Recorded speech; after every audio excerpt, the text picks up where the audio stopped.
नमस्कार दोस्तों। हाल ही में आपने ये न्यूज़ ज़रूर सुना होगा कि हमारे देश के प्रधानमंत्री ने 31 मार्च को जब महावीर जयंती मनाई जाती है, तो इस दिन गुजरात में संप्रति संग्रहालय का उद्घाटन किया था। ये जो संप्रति थे, ये मौर्य वंश के शासक थे, अशोक के पोते थे और इन्होंने जैन धर्म के लिए काफ़ी सारे काम किए थे, जिस वजह से इनको जैन धर्म का अशोक भी कहा जाता है। अब चूँकि संप्रति जो है, इसकी वजह से जैन धर्म काफ़ी ज़्यादा चर्चा में है और ऐसे भी यूपीएससी पहले भी जैन धर्म से काफ़ी सारे सवाल पूछती रही है। स्टेट पीसीएस का ये बहुत फेवरेट टॉपिक्स में से एक है। तो दोस्तों, आज के सेशन में हम जैन धर्म के बारे में बात करेंगे। लेकिन सबसे पहले मैं आपको कुछ चीज़ें बता दूँ। आज का हमारा जो सेशन है, ये यूपीएससी के पीवाईक्यू के पैटर्न के ऊपर बेस्ड है। यानी कि आज के सेशन से आप प्रीवियस ईयर ट्रेंड के अनुसार अपने इस टॉपिक को तैयार कर पाएँगे और कम से कम मेहनत में ज़्यादा से ज़्यादा जो है फ़ायदा आपको इस आज के सेशन से मिलेगा। तो दोस्तों, आज का ये जो सेशन है, इसके पीडीएफ को डाउनलोड करने के लिए आप मेरे टेलीग्राम चैनल को ज्वाइन कर सकते हैं और इस सेशन के में आज हम जैन धर्म के बारे में जितनी भी बातें हमारे एग्जाम के पॉइंट ऑफ व्यू से इंपॉर्टेंट है, जो कि पहले प्रीवियस या ट्रेंड के आधार पर मैंने बताई है, उसके बारे में आज हम बात करेंगे। तो आई एम योर दोस्त Rahul Sharma and I welcome you all to Rahul Sharma education. सबसे पहले मैं आपको जैन धर्म की कुछ पृष्ठभूमि समझाता हूँ। दरअसल उत्तर वैदिक काल में, आप उत्तर वैदिक काल के अगर हम इसके कालखंड की बात करें, तो आप समझ लीजिए कि 1000 से लेके 600 बीसी, है ना? इस काल में क्या होता है कि वैदिक धर्म में कई सारी जटिलताएँ आ जाती है, कई सारे कर्मकांड आ जाते हैं। फिर वैदिक काल में जाति व्यवस्था का समावेशन हो जाता है। वैदिक काल में आप देखें तो जाति व्यवस्था के प्रति असंतोष काफ़ी ज़्यादा बाहर आता है। जो सामाजिक और आर्थिक परिवर्तन होते हैं, उसकी वजह से लोगों की मानसिकता में भी परिवर्तन होता है। अब इस उत्तर वैदिक काल में आके लगभग 600 ईस्वी के आसपास, महाजनपद काल के आसपास, आप देखें तो लोग मोक्ष की प्राप्ति के लिए अब मोक्ष के बारे में सोचना शुरू कर देते हैं। तो जो वैदिक धर्म से हताहत लोग थे, वैदिक धर्म से जो असंतुष्ट लोग थे, उनको कोई ऐसा धर्म चाहिए था जहाँ पे समानता ज़्यादा हो।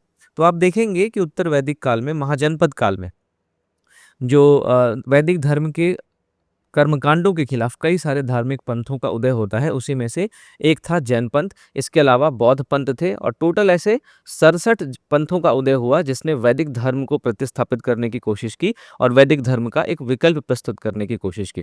तो आज हम सबसे पहले बात करेंगे जैन धर्म के बारे में। अगर हम जैन धर्म के बारे में बात करें तो इसके जो पहले तीर्थंकर थे, वो तो माने जाते हैं ऋषभदेव। लेकिन जैन धर्म के वास्तविक संस्थापक के रूप में हम महावीर स्वामी को जानते हैं और हम जैन धर्म के प्रवर्तक के रूप में इन्हीं को याद रखते हैं। अगर महावीर स्वामी के बारे में बात करूं तो इनको वास्तविक संस्थापक माना जाता है और ये जैन धर्म के 24वें तीर्थंकर थे। दरअसल जैन धर्म में कुल 24 तीर्थंकर हुए हैं, जिसमें सबसे पहले थे ऋषभदेव, दूसरे थे अजितनाथ, तीसरे थे संभवनाथ, 22वें थे अरिष्टनेमी और 23वें थे पार्श्वनाथ, जो कि हमारे लिए बहुत इंपॉर्टेंट हो जाते हैं क्योंकि पार्श्वनाथ से पहले भी यूपीएससी ने सवाल पूछे हुए हैं। ठीक है, तो पार्श्वनाथ के बारे में हम डिटेल में बात करेंगे और उसके बाद फिर हम महावीर के बारे में डिटेल में बात करेंगे। तो ये दोनों तीर्थंकर हमारे आज के चर्चा के केंद्र बिंदु रहेंगे। तो आपको कुल जो टोटल 24 तीर्थंकर हैं, इनके नाम ध्यान रखने की ज़रूरत नहीं है। हाँ, शुरुआत के 4-5 आप याद रख सकते हैं और लास्ट के 4-5 आप याद रख सकते हैं। ठीक है? तो सबसे पहले हम बात करते हैं पार्श्वनाथ के बारे में। देखिए, ये जैन धर्म के 23वें तीर्थंकर थे। इनका जन्म महावीर से 250 बीसी पूर्व हुआ था। ठीक है? महावीर का जन्म कब हुआ था, अभी हम आगे चर्चा करेंगे। जो पार्श्वनाथ थे, इनके अनुयायियों को निर्ग्रंथ कहा जाता था। अब ये शब्द आगे चल के आपको फिर से देखने को मिलेगा कि जब महावीर स्वामी को कैवल्य की प्राप्ति हो जाती है, कैवल्य का मतलब ज्ञान। जैन धर्म में ज्ञान को कैवल्य कहते हैं। तो जब महावीर स्वामी को कैवल्य की प्राप्ति हो जाती है, तो उनको भी इसी नाम से पुकारा जाता था। तो असल में जो निर्ग्रंथ शब्द था, वो पार्श्वनाथ के अनुयायियों के लिए इस्तेमाल किया जाता था। पार्श्वनाथ को 100 वर्ष की आयु में निर्वाण प्राप्त हुआ। निर्वाण का मतलब मोक्ष, और इन्होंने सम्मेद पर्वत पर अपने निर्वाण की प्राप्ति की। पार्श्वनाथ हमारे लिए सबसे इंपॉर्टेंट इसलिए भी हो जाते हैं क्योंकि जब हम जैन धर्म में 5 महाव्रत के बारे में पढ़ते हैं, तो उसमें से 4 महाव्रत का प्रतिपादन इसी पार्श्वनाथ ने किया था। इन्होंने 4 महाव्रत कौन कौन से प्रतिपादित किए? तो सत्य, अहिंसा, अपरिग्रह और अस्तेय। ये 4 महाव्रत पार्श्वनाथ ने प्रतिपादित किए थे। सत्य का मतलब होता है हमेशा सच बोलना, झूठ नहीं बोलना। अहिंसा का मतलब मारपीट नहीं करना। अपरिग्रह का मतलब होता है संपत्ति का सृजन नहीं करना, सभी वस्तुओं का त्याग करना। इसको हम नॉन पोसेशन कहते हैं। ठीक है? और अस्तेय का मतलब होता है चोरी नहीं करना।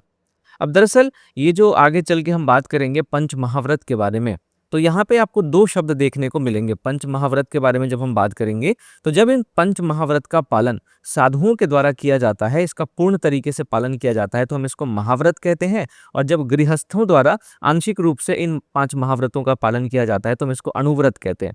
तो महाव्रत और अनुव्रत इन दोनों के बीच में क्या डिफरेंस है, तो इनको पालन किस तरीके से किया जाता है उसके आधार पर इनको विभाजित किया गया है। अगर पूर्ण पालन हो रहा है साधुओं के द्वारा तो महाव्रत, और आंशिक पालन हो रहा है गृहस्थों के द्वारा तो इसको अनुव्रत कहते हैं। ठीक है, तो पार्श्वनाथ ने इन 4 महाव्रतों का प्रतिपादन किया था, ये चीज आपको ध्यान में रखनी है।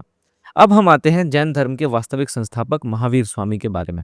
ठीक है, आपको देखिए इस पूरे चर्चा में से आपको जो 2-3 चीजें ध्यान में रखनी है वो ये कि एक तो महावीर स्वामी के बारे में जो इंपॉर्टेंट इन्फॉर्मेशन है वो आपको ध्यान में रखना है। फिर जैन धर्म के सिद्धांत क्या क्या है, जैन धर्म की सीख क्या क्या है, ये चीज आपको ध्यान में रखनी है। ठीक है, तो इस जैन धर्म से 2 ये चीजें आपको उस पर फोकस करना है। अगर हम महावीर स्वामी के बारे में बात करें दोस्तों, तो इनका जन्म वैशाली के पास कुंडग्राम में हुआ था 540 बीसी में। ठीक है, इनके पिता का नाम था सिद्धार्थ जो कि ज्ञात्रिक कुल के सरदार थे। इनकी माता का नाम था त्रिशला जो कि लिच्छवी के राजा चेटक की बहन थी। इनकी पत्नी का नाम था यशोदा, और इस यशोदा पत्नी से इनको एक पुत्री हुई थी जिसका नाम था प्रियदर्शिनी, और इस प्रियदर्शिनी का विवाह हुआ था जामाली से, तो इनका दामाद था जामाली। और जामाली के बारे में मैं इसलिए बता रहा हूँ क्योंकि महावीर स्वामी का पहला शिष्य यही उनका दामाद जामाली था। ठीक है, महावीर स्वामी ने 30 वर्ष की अवस्था में घर को छोड़ दिया था। फिर जब 30 वर्ष की अवस्था में इन्होंने घर को छोड़ा तो 12 वर्ष तक इन्होंने कठिन तपस्या की, इधर उधर घूमे ज्ञान की प्राप्ति की खोज में, और 12 वर्ष के बाद यानी कि 42 वर्ष की अवस्था में इनको ज्ञान यानी कैवल्य की प्राप्ति हुई। और कहाँ पे हुई, तो जुम्बिक ग्राम के पास ऋजुपालिका नदी के किनारे, और किस वृक्ष के नीचे, तो साल के वृक्ष के नीचे। अब ये जो पूरा इन्फॉर्मेशन है ये आपको ध्यान में होना चाहिए कि कितने वर्ष बाद उनको ज्ञान की प्राप्ति हुई, किस जगह पे हुई, किस नदी के किनारे हुई, किस वृक्ष के नीचे हुई। ठीक है, तो 12 वर्ष के बाद उनको ज्ञान की प्राप्ति हुई, जुम्बिक ग्राम के पास ज्ञान की प्राप्ति हुई, ऋजुपालिका नदी के किनारे और साल के वृक्ष के नीचे इनको कैवल्य की प्राप्ति हुई। जब इनको ज्ञान मिल जाता है तो महावीर स्वामी कई दूसरे नामों से भी जाने जाने लगे, जिसमें एक है जिन। जिन का मतलब होता है विजेता, यानी ऐसा व्यक्ति जिसने अपने इंद्रियों पर विजय पा लिया हो, अपने इंद्रियों पर नियंत्रण स्थापित कर लिया हो। फिर दूसरा होता है निर्ग्रंथ। मैंने आपको बताया था कि पार्श्वनाथ के अनुयायियों को भी निर्ग्रंथ कहा जाता है। निर्ग्रंथ का मतलब होता है सभी बंधनों से मुक्त। और अर्ह, अर्ह का मतलब होता है योग्य। यानी जब महावीर स्वामी को कैवल्य की प्राप्ति हो गई तो वो इन 3 नामों से भी जाने जाने लगे। महावीर स्वामी की मृत्यु 72 वर्ष की उम्र में पावापुरी में हो गई, जो कि आपको बिहार में देखने को मिलेगा। ठीक है, चलिए, तो ये महावीर स्वामी के बारे में इंपॉर्टेंट इन्फॉर्मेशन था जो आपको ध्यान में रखना है। अब हम जैन धर्म के प्रमुख सिद्धांतों के बारे में बात करते हैं, जो कि आज की चर्चा का हमारा सबसे महत्वपूर्ण बिंदु है। देखिए, जैन धर्म सबसे पहले कहता है कि ये जो संसार है वो 6 द्रव्यों से मिलकर बना है। इसमें जीव है, पुद्गल है। पुद्गल यानी कि जो भौतिक चीजें होती है, भौतिक वस्तुएं, उनको पुद्गल कहा है जैन धर्म में। तो जीव है, पुद्गल है, धर्म है, अधर्म है, आकाश है और काल है। जीव, इसके अलावा ये जो पांचों है इनको अजीव की श्रेणी में रखा जाता है। अजीव की श्रेणी में रखने का मतलब कि इनमें चेतना नहीं है, इनमें कोई अपनी बुद्धि नहीं है। ठीक है, तो जैन धर्म कहता है कि संसार 6 द्रव्यों से मिलकर बना है, जीव, पुद्गल, धर्म, अधर्म, आकाश और काल। त्रिरत्न जैन धर्म में हमें देखने को मिलते हैं। यानी जैन धर्म में 3 रत्न जो है उसमें है सम्यक श्रद्धा, सम्यक ज्ञान और सम्यक आचरण। इन तीनों को फॉलो करके आप अपने बेहतर जीवन को लेकर आगे बढ़ सकते हैं। इन तीनों का अनुसरण करने के बाद आपको मोक्ष की प्राप्ति हो सकती है। फिर जैन धर्म ने 5 महाव्रतों के बारे में बताया है जिसके माध्यम से आप निर्वाण की प्राप्ति कर सकते हैं। इन 5 महाव्रतों में है सत्य, अहिंसा, अपरिग्रह, अस्त्य और ब्रह्मचर्य। मैंने आपको शुरुआत में ही बताया था कि शुरुआत के जो 4 महाव्रत हैं इसका प्रतिपादन पार्श्वनाथ ने किया था, और इसलिए भी पार्श्वनाथ हमारे लिए काफ़ी इंपॉर्टेंट हो जाते हैं। इन चारों के अलावा 5वां जो महाव्रत है ब्रह्मचर्य, इसको महावीर ने जोड़ा था। ठीक है, ये चीज़ आपको ध्यान में रखनी है। फिर जैन धर्म कहता है कि संसार शाश्वत है, यानी कि लगातार चलने वाला है। इस संसार का ना तो कोई आदि है ना ही कोई अंत है। ठीक है, दूसरे जो हिंदू धर्म है उनमें संसार के समाप्ति की भी बात की जाती है, संसार के शुरुआत की भी बात की जाती है, लेकिन इन सबके विपरीत जैन धर्म ये मानता है कि संसार शाश्वत है, ये हमेशा से चला आ रहा है, इसका न तो कोई आदि है, न ही कोई शुरुआत है और न ही इसका कोई अंत है। फिर उसके बाद जैन धर्म आत्मा में भरोसा करता है, और जैन धर्म मानता है कि जो जीव है वही आत्मा है। ठीक है, तो सबसे पहले आपको ध्यान में क्या रखना है कि जैन धर्म आत्मा में भरोसा करता है। फिर जीव के अंतिम लक्ष्य के तौर पे जैन धर्म में निर्वाण को माना गया है। निर्वाण का मतलब होता है मोक्ष। मोक्ष क्या होता है जैन धर्म में? जब आपके अंदर जो कर्म है वो समाप्त हो जाता है और अब पुनर्जन्म के चक्र से जब आप मुक्त हो जाते हैं तो हम इसको कहते हैं निर्वाण की प्राप्ति। तो जीव का अंतिम लक्ष्य के तौर पे जैन धर्म ने निर्वाण को बताया है। और जैन धर्म कर्मवाद और पुनर्जन्म पे काफी जोर देता है। इसको आप इन 3-4 चरणों में समझ सकते हैं। जैन धर्म का मानना है कि सबसे पहले जब जीव में कर्म का प्रवेश होता है तो इसको आश्रव कहा जाता है। इसी कर्म के प्रवेश को रोकने की जो प्रक्रिया होती है, जब ये कर्म का प्रवेश किसी भी जीव में रुक जाता है तो उसको संवर कहते हैं। और जो कर्म जीव में प्रवेश हो चुका है उस कर्म की अगर हम समाप्ति कर देते हैं तो उसको निर्जरा कहते हैं। अब जब किसी भी जीव के अंदर का कर्म समाप्त हो जाता है तो वो पुनर्जन्म के चक्र से मुक्त हो जाता है। ठीक है।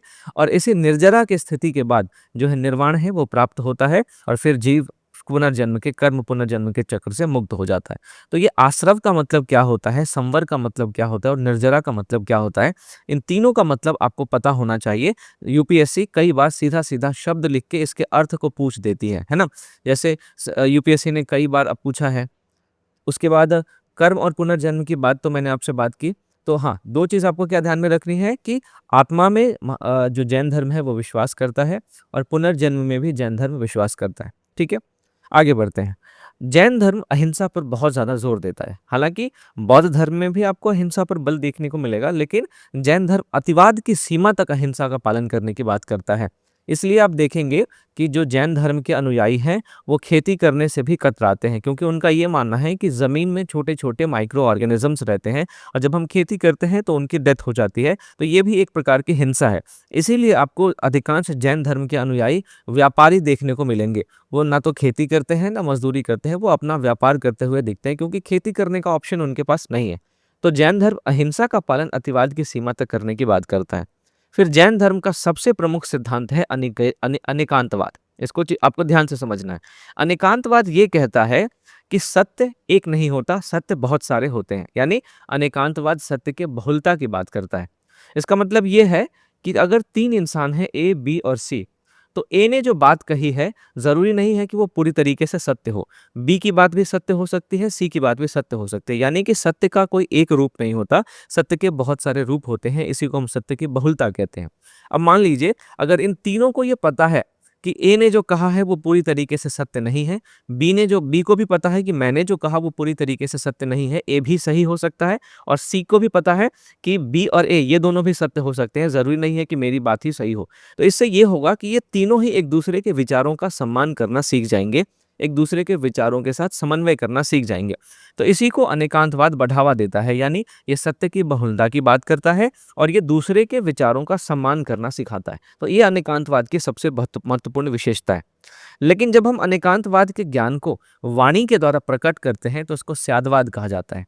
यानी स्यादवाद ज्ञान की सापेक्षता का सिद्धांत है। स्यादवाद में आप देखें तो 7 सत्य माने गए हैं। स्यादवाद ये कहता है कि कोई भी ज्ञान पूरी तरीके से हर परिस्थिति में सही नहीं होता है।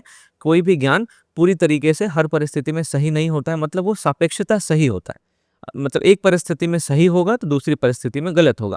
इसी को हम ज्ञान की सापेक्षता का सिद्धांत कहते हैं कि कोई भी ज्ञान पूरी तरीके से सही नहीं होता, वो सापेक्षतः सही होता है। और इसी को हम सप्तभंगिनय के नाम से भी जानते हैं। ये चीज़ आपको ध्यान में रखनी है। ठीक है।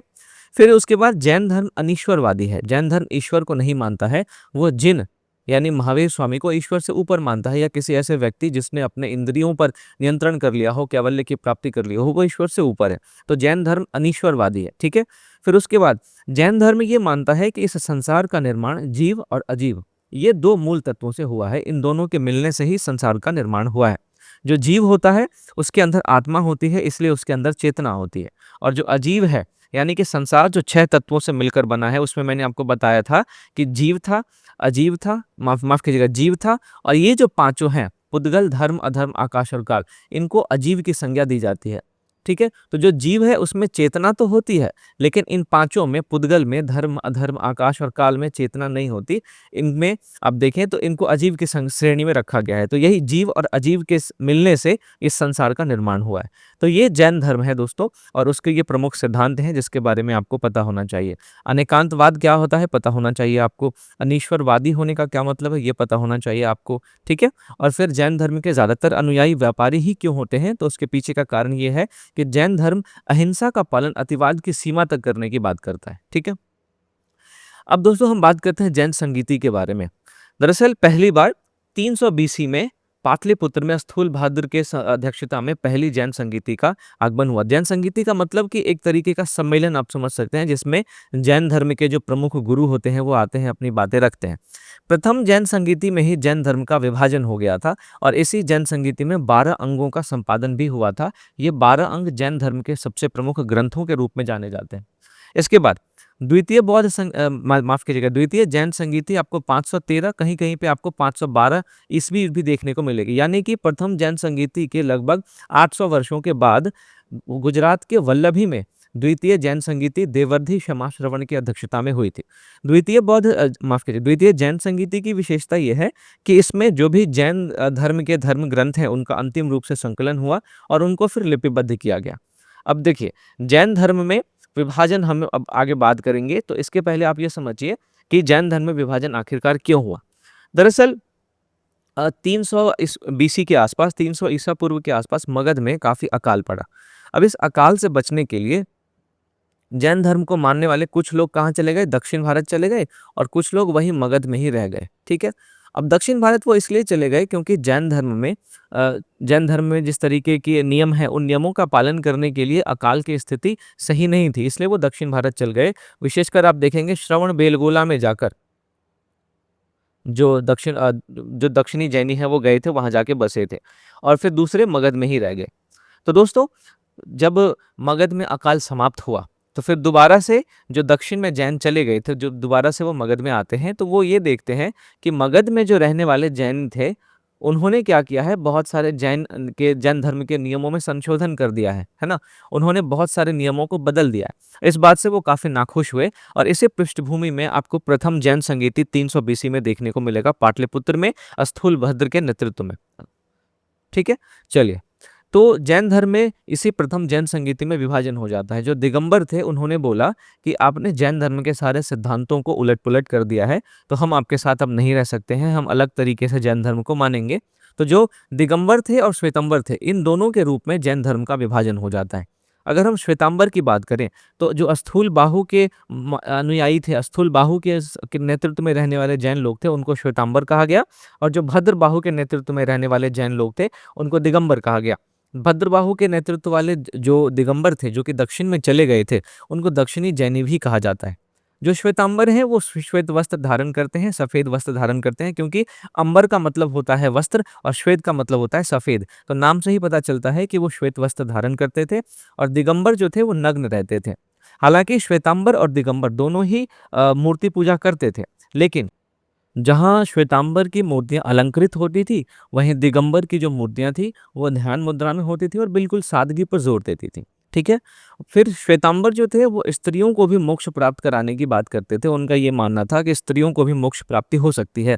वहीं दिगंबर का ये मानना था कि स्त्रियों को मोक्ष प्राप्ति कम से कम इस जन्म में तो नहीं हो सकती। इसका कारण ये था कि दिगंबर हमेशा नग्न रहते थे, और एक नग्न स्त्री को मोक्ष की प्राप्ति देना इनके सिद्धांतों के खिलाफ, ऐसा मतलब कैसे वो दे सकते थे, इसलिए इन्होंने स्त्रियों को मोक्ष प्राप्ति की बात से इनकार किया। फिर जो श्वेतांबर थे वो ये मानते थे कि अगर सिद्ध पुरुष यानी जिनको कैवल्य की प्राप्ति हो गई है, उनको भी भोजन की जरूरत होती है ताकि वो जिंदा रह सके। लेकिन दिगंबर का ये मानना था कि जिसको ज्ञान की प्राप्ति हो गई, जो सिद्ध पुरुष है हो चुका है, उसको भोजन की जरूरत नहीं होती है। फिर जो श्वेतांबर थे वो पंच महाव्रतों में से केवल 4 व्रत का पालन करते थे, वो ब्रह्मचर्य का पालन नहीं करते थे। लेकिन दिगंबर पांचों महाव्रत का पालन करते थे। फिर जो श्वेतांबर थे वो आप इन सारे बातों से समझ सकते हैं कि ज़्यादा उदार थे और ज़्यादा व्यवहारिक थे, क्योंकि इन्होंने अपने आप को जिंदा रखने के लिए मगध में जब ये रुके थे श्वेतांबर, तो इन्होंने अपने आप को जिंदा रखने के लिए बौद्ध धर्म के नियमों में काफ़ी संशोधन किया था, ताकि वो इस अकाल में सर्वाइव कर सके।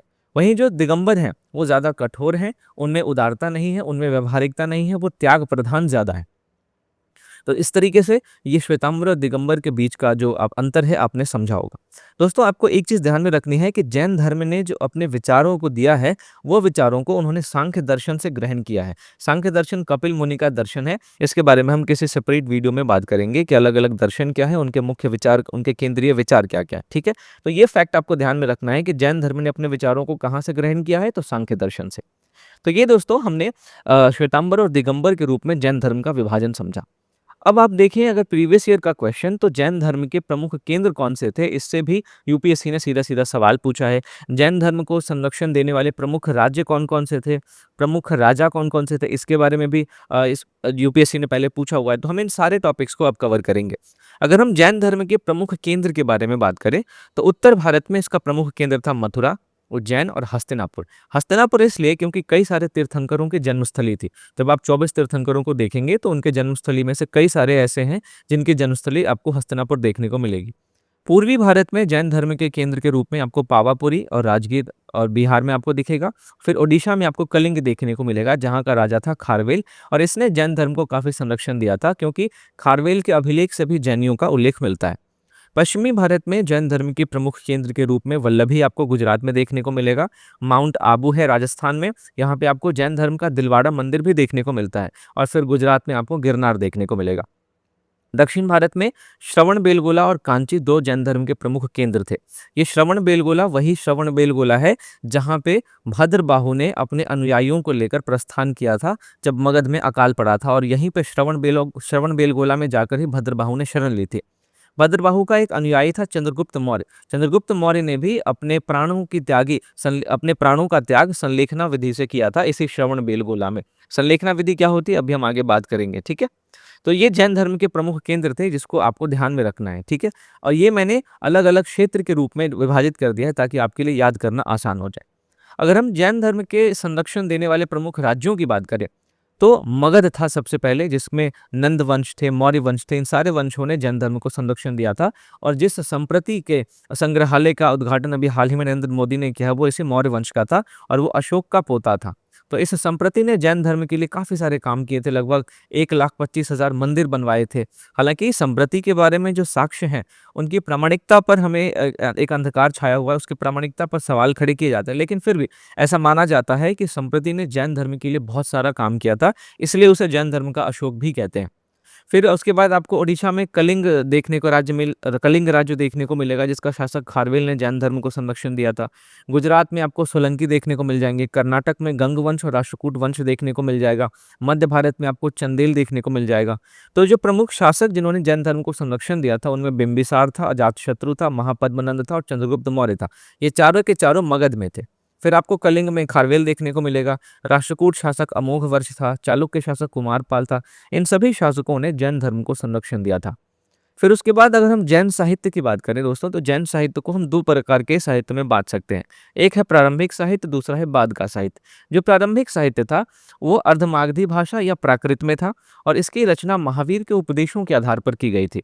अगर हम प्रारंभिक साहित्य के उदाहरणों की बात करें तो इसमें आपको आचारांक सूत्र देखने को मिलेगा जिसमें भिक्षुओं के लिए नियम है। भगवती सूत्र आपको देखने को मिलेगा, इसी में 16 महाजनपदों का उल्लेख है। और फिर भद्रबाहु का कल्प सूत्र आपको देखने को मिलेगा जो कि पीसीएस का सबसे फेवरेट क्वेश्चंस में से एक है।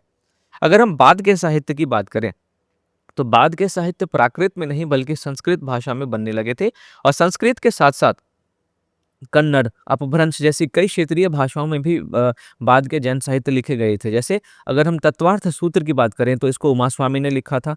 हरिभद्र सूरी की अनेकांत जय पताका है। ये सारे के सारे ऐसे जैन साहित्य हैं जो बाद में संस्कृत में या किसी क्षेत्रीय भाषा में लिखे गए हैं। तो ये दोस्तों हमने जैन धर्म के बारे में सारी बातें की। जैन धर्म के बारे में आपको 2-3 चीज़ें और भी ध्यान में रखनी है कि ऋग्वेद में भी 2 जैन तीर्थंकरों का उल्लेख है। उसमें है ऋषभदेव जो कि पहले जैन तीर्थंकर थे, और अरिष्टनेमि जो कि 22वें जैन तीर्थंकर थे। इन दोनों का उल्लेख हमें ऋग्वेद में देखने को मिलता है। फिर अगर हम संलेखना की बात करें तो संलेखना का मतलब होता है उपवास द्वारा शरीर का त्याग। इसी विधि से चंद्रगुप्त मौर्य ने श्रवण बेलगोला में अपने प्राणों को त्यागा था। फिर बसदेश किसको कहते हैं तो जैन मठों को बसदेश कहा जाता है। देखिए ये टर्म मैं इसलिए बता रहा हूँ क्योंकि यूपीएससी अक्सर सीधा सीधा जो प्राचीन या मध्यकाल से संबंधित कोई टर्म होता है उसको लिख देती है और उसका अर्थ पूछ लेती है। इसलिए मैंने यहाँ पे बस की चर्चा की। तो ये दोस्तों हमारा आज का सेशन था। मैं उम्मीद करता हूँ कि मैंने जैन धर्म के सिद्धांतों को ज़्यादा सरल तरीके से आप तक पहुँचा पाया। फिर मैं जैन धर्म की जो भी प्रमुख बातें थी, उन बातों को समझने के बाद आपने पीवाईक्यू के पैटर्न के आधार पर इसको जब पढ़ा है, तो आपको ज़्यादा फ़ायदा हो, मैं ये उम्मीद करता हूँ।